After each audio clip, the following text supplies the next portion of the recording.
함께 읽는 말씀 사무엘상 24장입니다. 다윗이 계속적으로 쫓기고 있는 가운데 그가 엔게디 요새에 머물게 됩니다. 이곳이 사해바다 중앙 서쪽에 위치하고 있는 곳입니다. 그곳에서 다윗과 600명의 사람들, 소위 그의 사람들, 다윗의 사람들이라고 말하는 이들이 이곳에 있는 동안 블레셋이 침공을 하는 일이 있었죠. 블레셋 침공을 하게 되면서 이 블레셋을 쫓아내고서 이 사울이 또다시 3,000명의 군사를 데리고서 다윗이 엔게디 황무지 굴에 있다라고 하는 밀고를 듣고서는 군사를 대동해서 이 다윗을 찾아오게 된 겁니다. 그런데 그곳에 소위 들염소 바위 곁에 굴이 있었는데 그 굴에 사울이 가만히 용변을 보려고 조용히 그 굴을 들어오게 되었고 다윗과 그의 사람들은 그 굴 속에 깊이 조용히 숨어 있는 그런 상태였습니다.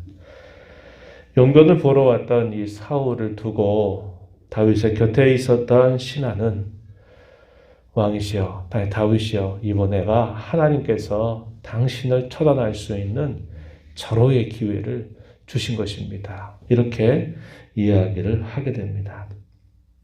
바로 오늘이 그날입니다. 라고 이렇게 말을 한 것입니다.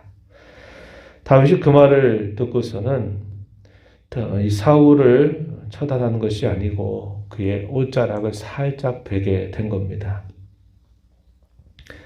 이것이 과연 그 신하가 말하듯이 이것이 절호의 기회였는지 아니면 이것이 이 다윗에게 있어서는 하나의 큰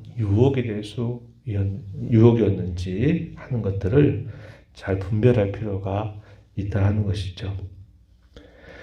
이 일로 인해서 다윗은 그 마음의 양심의 가책을 느끼게 됩니다. 왜냐, 그 마음 속에는 이 사울에 대한 억울함, 또 그에 대한 어떤 분, 이런 것들이 없지 않았을 것입니다. 그래서 그 마음 속에 있는 그 마음이 자기를 계속적으로 괴롭히는 거예요. 왜 그럴까요? 하나님이 그와 함께 하시기 때문에 그렇다는 겁니다. 어제 주일날도 잠깐 그 말씀을 나눴지만 어떤 하나의 행동이 나오게 되는 것은 그 행동 하나만으로 그냥 끝나거나 그게 전부가 아니라 이미 그의 마음 속에서 여러 가지 많은 생각들 또 많은 범죄할 만한 것들이 그 마음 속에 있는 겁니다. 그것이 어떤 행동으로 결국 드러나게 돼 있어요. 누가 보더라도 이것은 참 의롭고 선한 일입니다. 그러나 다윗이 그 마음 속에 일어나는 그 양심의 가책, 이게 과연 하나님 앞에 가장 올바르고 가장 합당한 것인가 라고 생각해 볼 때 그의 마음이 그렇지 않다라는 것을 계속적으로 증언을 하게 되는 거죠. 그러니까 그 마음의 양심의 가책을 그가 얻게 되면서 하나님 앞에 자신의 잘못을 깨닫게 되는 것입니다. 그러면서 사울을 해야 할까요? 라고 묻는 신하를 향해 그리고 그의 사람들을 향해서 절대로 그렇게 하면 안 된다. 여호와의 기름 부음을 받은 내 주를 치는 것은 여호와께서 금하시는 것이다. 이렇게 이야기를 하면서 그 어느 누구도 그 사울을 향해서 해를 입히지 못하게 하게 한 겁니다. 사울은 이것이 그런 일이 있었는지를 알지 못하죠. 그리고 자신이 용변을 보고 나서 이제 그 굴 밖으로 나가게 됩니다.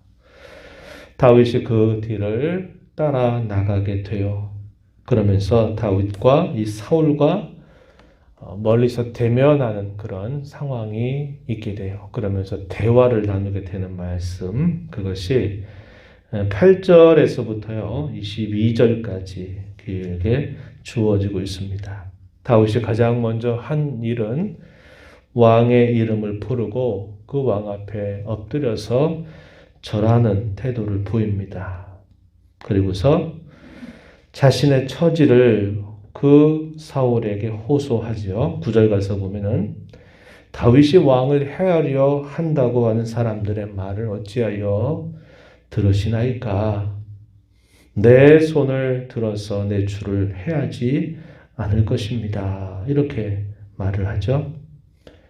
11절 가서 보면 내 아버지여 왕은 내 생명을 찾아 해하려 하시나 나는 왕에게 범죄한 일이 없습니다. 라고 이렇게 말하면서 호소하는 모습이 나타나요. 그러면서 자신의 모든 일들을 하나님께 오직 맡기는 그런 자세를 보이고 있다는 겁니다. 참 놀라운 모습이죠. 12절 가서 보면은 이렇게 말하죠. 여호와께서는 나와 왕 사이를 판단하셔서 여호와께서 보복하실 것입니다. 이렇게 말하고요. 조금 뒤로 가서 15절 보면은 이렇게 말해요. 여호와께서 재판장이 되어 나와 왕 사이에 심판하사 나의 사정을 살펴 억울함을 들어주시고 이렇게 표현을 했습니다. 어떤 일들에 대한 판단과 그 일에 대한 모든 결과는 자기가 하지 않겠다는 거예요. 하나님께 오직 맡겨드리겠다라고 말하는 겁니다. 소위 신원하심이 주께 있습니다 라고 표현하는 말이죠. 그리고서는 또 한편 뭘 말하냐면 자신의 모든 삶도 나는 여호와께 맡긴다라고 이렇게 고백하고 있는 겁니다. 15절 하반절에 보니까 나를 왕의 손에서 건지시기를 원하나이다. 자신의 처지를 다 아시는 하나님 앞에 자기가 무고한 고난과 시련을 당하고 있다고 하는 사실, 그것으로 인해서 자기 스스로 또 사울을 처단하거나 죽이는 일은 하지 않을 것이며 나는 오직 하나님의 손에 맡길 것이다 라고 말하면서 자신이 처해진 이 공공 속에서 어려움 속에서 하나님이 자신을 건져주시기를 바라는 가장 좋은 이런 신앙의 자세를 보여주고 있는 겁니다. 악을 선으로 이겨내는 아름다운 모습이 이런 상황 속에서 표현이 되고 있는 겁니다. 그냥 하는 표현이 아니죠. 계속적으로 그는 쫓김을 당하고 있는 그런 상황 속에서 계속적으로 그 쫓기는 삶이 언제 끝나는지 모르는 그런 답답한 상황들 속에서도 그는 모든 것들을 다 하나님의 손에 맡겨드리는 자세를 보이고 있는 것입니다. 자신이 처해져 있는 상황에 대해서 그가 이렇게 표현할 수 있는 것은 그가 얼마나 하나님을 가까이 하고 있는가 하는 것을 단적으로 보여주는 모습일 겁니다. 원수를 갚는 것도 주님께, 자신의 삶을 온전히 보호하시는 이도 오직 주님이 해주신다라는 태도를 갖고 있는 것입니다. 이런 말을 들은 이 사울은 어떻게 반응을 하느냐? 그 반응하는 내용이 표현되어 있는데 그 말을 들으면서 사울은 뭐라고 말하느냐? 내 아들 다윗아 이렇게 부르죠. 나는 너를 학대하고 나는 너를 미워하지만 너는 나를 선대하니 네가 나보다 참으로 의롭다 이렇게 말을 합니다. 또 다윗이 자신을 원수로 여기지 않고 있다는 것을 사울은 인정하고 있어요. 19절 가서 보면은 오늘 내게 행한 일로 말미암아 여호와께서 내게 선으로 갚아 주시기를 원한다 이렇게 말합니다. 다윗이 왕이 될 것도 사울은 이미 알고 인정하고 있어요. 그러면서 나중에라도 나와 내 후손들을 멸하지 말아달라고 맹세할 것을 부탁합니다. 20절, 21절 보면은 이렇게 말하죠. 20절에 나는 네가 왕이 될 것을 알고 이스라엘 나라가 너의 손에 견고하게 설 것을 나는 알고 있다. 이렇게 사울이 말합니다. 사울이 다윗의 왕됨을 시인하고 있는 거예요. 인정하고 있는 것입니다. 그러면서 내 후손과 내 이름을 멸하지 아니할 것을 맹세해달라라고 부탁을 하자 다윗이 그렇게 맹세를 하게 됩니다. 그리고서 각자의 길로 또 돌아가는 모습이 마지막 부분에 표현되고 있다는 겁니다. 다윗은 참으로 어려운 그런 상황들 속에서 또 사울을 처단할 수 있는 그것을 절호의 기회로 생각하는 것이 아니라 어떻게 생각합니까? 은밀하고도 교묘한 유혹이라고 생각하고 그것을 뿌리친 겁니다. 그러면서 그런 은밀한 유혹들까지도 이겨내는 자세를 보여주지만은 사울은 어떤 태도를 보입니까? 그가 옳지 않다는 것을 인정해요. 인정하면서도 돌이키지 못하는 정도로 그의 상태가 좋지 않다는 것을 보여주고 있는 겁니다. 왜 이렇게까지 되었을까요? 우리가 어제도 살폈던 것처럼 하나님의 영이 그를 떠나게 된 거고, 그렇게 된 이유는 그가 하나님 앞에 죄를 범하면서도 그 죄로부터 회개하고 돌이키는 일들이 없다 보니까 이제 그의말로 계속적으로 죄의 종처럼 끌려다니는 모습을 보이고 있다는 거예요. 이렇게 다윗을 향해서 했던 이 사울의 말은 분명히 진심이었을 거예요. 그 순간만큼 진심이었을 것인데 그런 상황이 또 지나가고 나니까 또다시 이 다윗을 죽여야 되겠다 이런 생각을 또 이겨내지를 못하게 되는 겁니다. 그래서 이 사울은 다윗을 평생토록 자기의 대적으로 여겼다. 어제 설교 중에 그 말씀을 한번 확인한 바 있죠. 그가 죽기 전까지는 다윗을 대적처럼 여기는 삶을 뿌리치지를 못하고 살아가게 된다고 하는 것입니다. 오늘 저와 여러분 이 말씀을 보면서 다윗은 짧고도 쉬운 길을 택하지 않아요. 어렵고 힘들어도 하나님의 뜻이 무엇인가를 계속적으로 찾는 겁니다.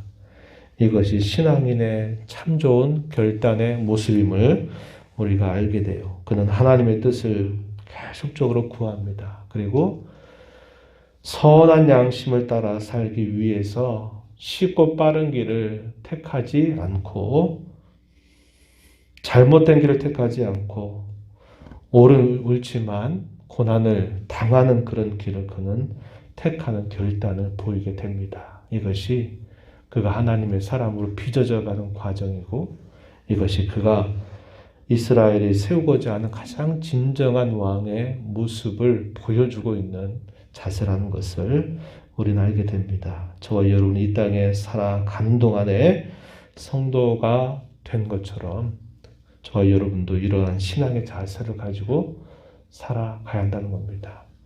세상 사람들의 관점은 어떤 어려움이 빨리 어떻게 해서라도 지나가기를 바라는 것을 따라서 살아가죠. 그러나 성도가 된 저와 여러분은 상황이 바뀌는 것보다 더 중요한 것이 뭐냐? 하나님의 뜻인가를 묻는 것이고 우리 양심의 평화를 항상 얻도록 우리 마음을 깨끗하게 정화하는 일을 하는 것입니다.